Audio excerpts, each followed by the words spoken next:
devam edin yukarıya doğru. Alana devam edin. Hastacı mısın abi? Çek abi çek, kurban olayım, çek abi çek. Duyur sesiniz ya, Allah rızası için duyur ya.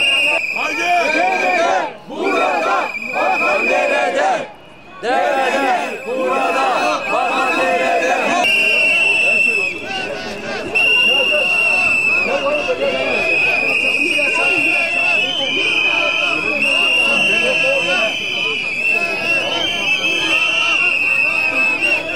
Çekebilir misiniz şurayı da?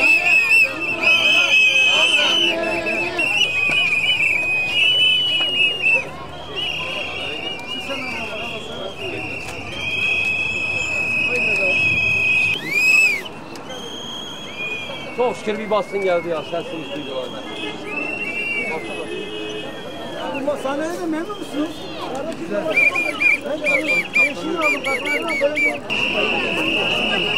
Arkadaşlar boğazlarımızı yormayalım. Lütfen dinlenin. Şu anda birazdan milletvekillerimiz teşrif edecekler.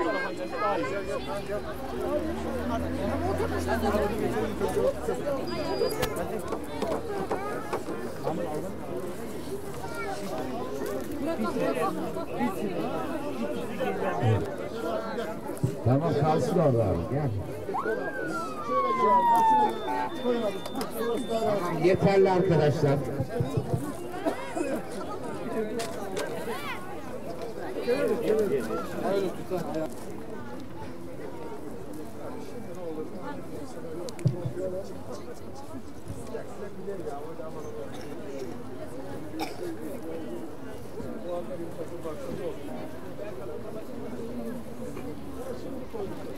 Ülkemizde bu ölümcül kas hastalığıyla mücadele eden 6000'in üzerinde evladımız var. Yıllardır beklediğimiz ilacımız 19 Haziran'da FDA tarafından onaylandı. Ve biz bunun üzerine Sağlık Bakanımızdan randevu talep ettik. 19 Ağustos'ta koltuğa yeni oturduğunda kendisiyle bir görüşme imkanımız oldu. Çok zorlu mücadelelere rağmen bir devletin bakanına bu kadar ulaşması zor. Diğer ülkelerde hiç zannetmiyorum. Maalesef ki ülkemizde bakanımıza ulaşmak çok zor oldu ama ulaştık. Kendisi koltuğa yeni oturduğunu, ilacı inceleyeceklerini ve sabretmelerimizi her zamanki gibi yine temkinlerle bizi uğurladı. Biz daha sonra 9 Eylül'de ailelerimizle Türkiye'nin dört bir yanından, Antalya'sından Trabzon'una, Edirne'sinden Kars'ına kadar tüm Türkiye'nin evlatları Sağlık Bakanlığı önünde ilacını talep etmek için toplandı. Toplantı sonucunda Sağlık Bakanı yetkilileri 45 gün süre istediler. İlacı inceleyeceklerini, bilim kurulunu toplayacaklarını ve bize her gün bilgi sunacaklarını söylediler.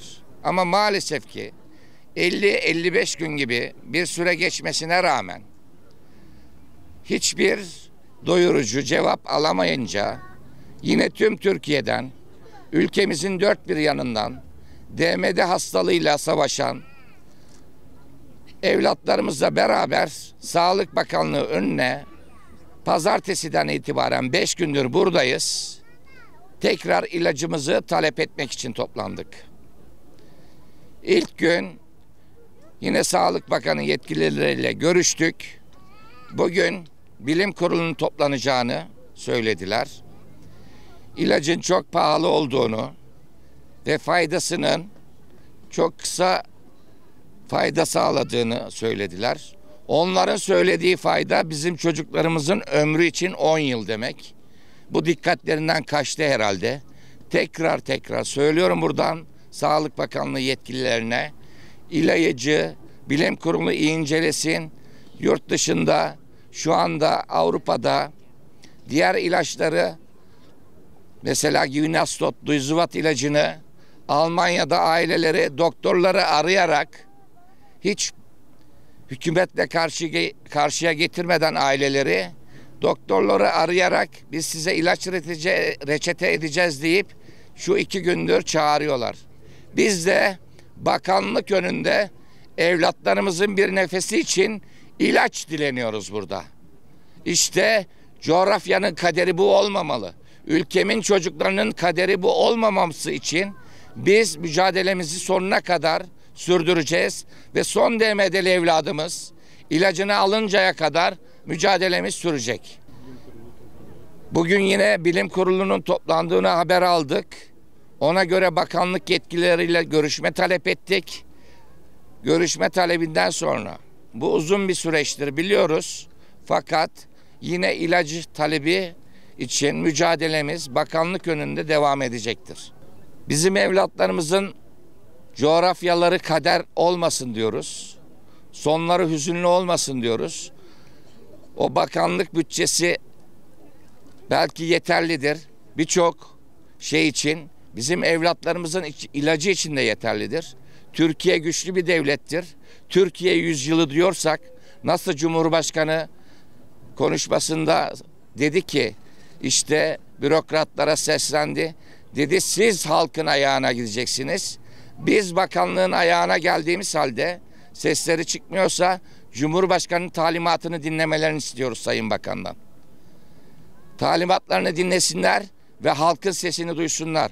Burada gördüğünüz o resimlediğiniz evlatların belki bir nefesten sonra nefeslerinin alıp alamayacakları belli değil. O ilacı sonuna kadar istiyoruz ve mücadelemiz sonuna kadar devam edecek. Şimdi eyleme yeni katılan kardeşlerimiz var, bilmiyorlar. Nurullah kardeşimiz var, Hüseyin kardeşimiz var. Burada canla başla çalışıyorlar aileler. O zamana kadar bir oluşum yoktu, bir şey yoktu. Karşı çıktık, mücadele verdik. Ama maalesef ki coğrafyamızın kaderi, bir çalışma başlattık, 15 Temmuz oldu. Pandemi oldu. Ama sabır, umut hiçbir zaman tükenmemeli. İkisi eşdeğer şeyler. O bana yaklaşıp da sorduğunuz ya Sadullah Bey umut var mı?